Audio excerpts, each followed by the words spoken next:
semuanya, hari ini aku bakalan ngobrol santai tentang pengalaman ikut berorganisasi, khususnya di OSIS. Kita bakalan bahas dari awal masuk sampai pengalaman seru dan tantangannya juga. Langsung aja yuk kita mulai dari perkenalan dulu. Perkenalkan, nama aku Bunga Nurjayanti, aku sebagai hostnya dan di sini ada narasumber kita. Halo semuanya, kenalin nama aku Verka Serul Fernanda dan di OSIS aku dulu menjabat sebagai seksi 3 yang berhubungan dengan HAM, toleransi, dan kepekaan sosial. Halo Kak Seril, apa kabarnya nih Kak? Halo Kak Bunga, dan kabarku baik banget. Gimana nih kabarnya Kak Bunga? Baik juga, Alhamdulillah. Sepertinya kita harus selalu baik nih ya Kak. Iya dong, kita harus selalu baik.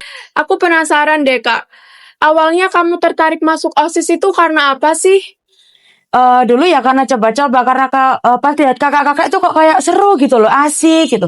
Dan ternyata pas terjun, ya emang asik, seru banget gitu. Banyak banget cerita dan banyak banget pengalaman. Juga rasa penasaran gitu juga ya Kak? Oh iya dong, tentu pasti penasaran banget dulu kayak kan aku dulu nggak pernah ikut OSIS ya, nggak ada pengalaman ikut OSIS atau organisasi lainnya. Jadi waktu aku masuk sekolah di sini di SMKN 1 Jombang, aku punya pikiran kalau gimana ya kalau aku nyoba masuk OSIS gitu. Wah, relatable banget sih guys. Emang kadang rasa penasaran itu bikin kita memulai untuk berani ya.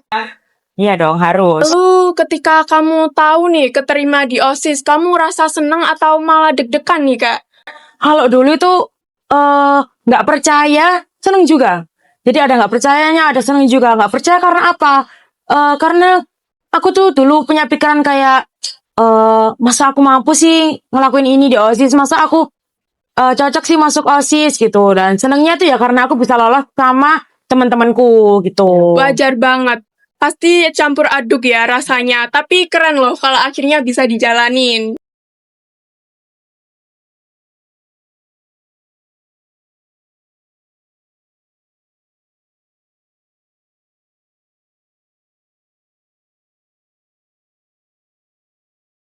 Oke, untuk momen-momen di OSIS tentunya ada dong Kak. Kalau momen yang paling kamu ingat nih, apa nih Kak? Momen yang paling aku ingat banget itu ya waktu awal-awal di OSIS, yaitu LDK.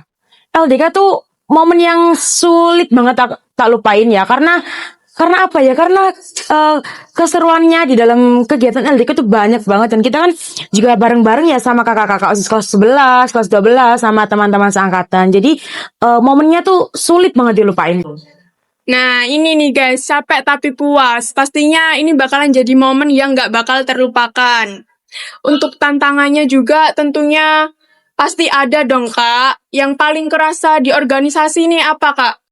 Tantangannya itu mungkin buat aku itu membagi waktu ya antara belajar, mengerjakan tugas OSIS sama tugas school di rumah yang lainnya. Kan kalau kita nggak pinter membagi waktu ya, itu semua nggak bakal terjalankan kan Kak? Bener banget sih menurutku, karena bagi waktu itu PR banget buat anak organisasi. Ya. Nah, namanya kerja tim ini pastinya ada perbedaan pendapat dong. Aku mau jawaban versi kamu.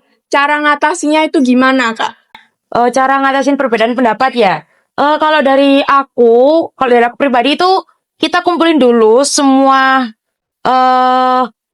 dari teman-teman, pemikiran dari teman-teman kita kumpulin dulu jadi satu. Terus nanti kita cari jalan tengahnya, yang solusi yang paling tepat itu yang mana sih, yang paling mendekati sama masalah yang sedang kita alami. Jadi semua teman-teman tuh bisa beropini biar nggak ada salah paham kayak gitu. Bener banget, intinya ngobrol baik-baik itu penting banget. Karena daripada dipendem malah jadi masalah nih ya.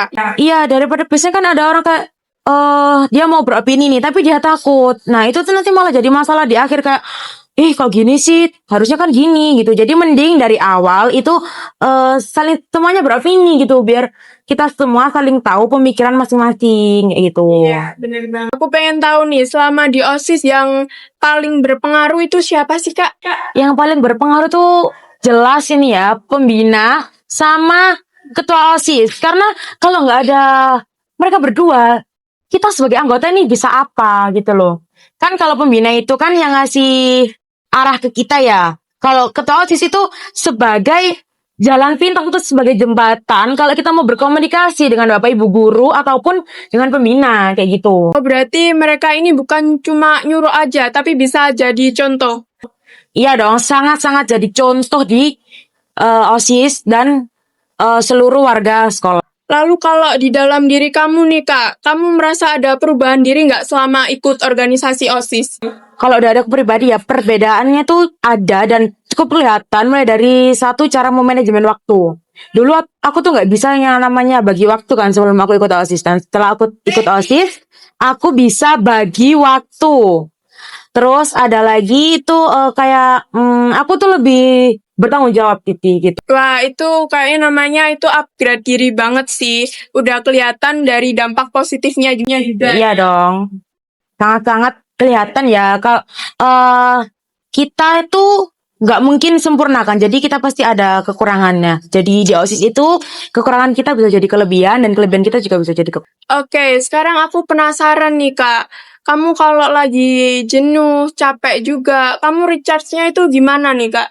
Aku sih nggak ambil yang susah-susah ya, kayak ya pergi sama temen-temen atau nggak cuma kayak main entah kemana gitu. Yang penting aku stop dari kegiatanku dulu, stop dari kegiatanku OSIS, stop dari kegiatanku di rumah. Aku pergi, aku main sama temen-temen. Nanti kan energiku bakal balik lagi. Nanti pikiranku udah mulai tenang, hatiku udah mulai tenang, kayak gitu sih. Bener banget. Kadang hal simpel itu bikin buat kita mengembalikan mood diri kita sendiri.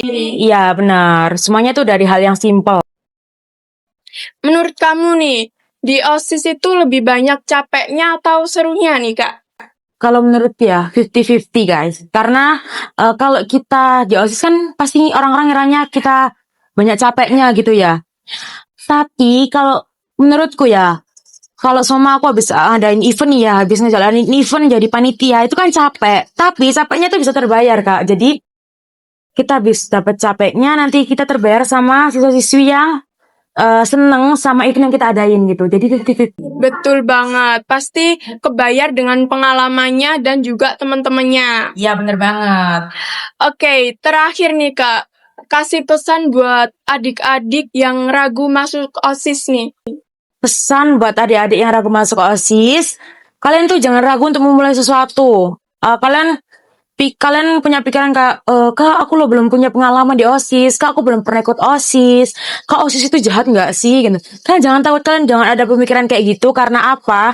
Satu, aku dulu juga nggak pernah punya pengalaman ikut OSIS, tapi kita di OSIS itu dibimbing dari kita nggak bisa sampai kita nanti bisa. Kalau kalian mikir OSIS itu jahat nggak sih? OSIS itu nggak jahat sebenarnya. OSIS itu lebih ketegas aja, karena OSIS itu ingin kalian itu jadi anak-anak yang lebih tepat waktu gitu loh kak, kayak gitu. Jadi kalian jangan pernah takut untuk mencoba suatu pengalaman baru.